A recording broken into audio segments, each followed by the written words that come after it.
All right, do it again, and we are back at it. That was the read from Nikki Haley over at the United Nations, promising that if Syria even entertained using chemical weapons again, or the Russians countenanced them using it again, we'd be there and trying to do what exactly we did over the weekend. Retired Lieutenant General Dick Newton on all of this. General, obviously, we promise a follow-up if Assad follows up. But the one thing that's very clear, he did follow up with a conventional attack in the same region in which he launched that chemical attack, feeling that he could, and he did. What did you make of that?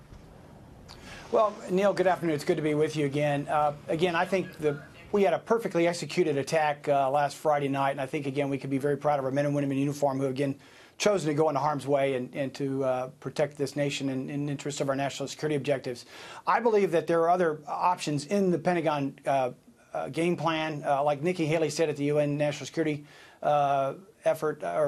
meeting last on Saturday, that we are locked and loaded should Assad decide to engage again.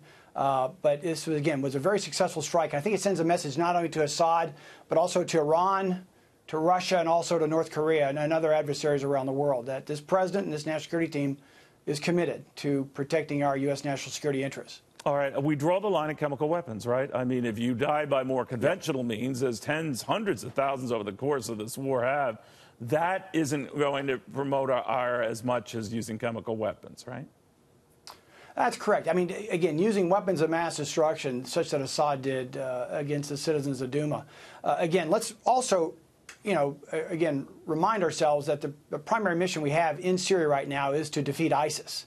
But there are other aspects of our efforts to not only do just that, but it's also to send signals to other adversaries, specifically to Iran, specifically to Putin and Russia, and again, as I mentioned, to North Korea, right, so that the United States is not going to allow, an evil person such as Assad to use chemical weapons, much less to do, to harm other national security instruments. The other thing I may add also, it's not just the military capabilities that we have. We've got other capabilities, economic, financial and diplomatic tools that we can use to not only stabilize their area, but also to make sure that U.S. national security interests are protected.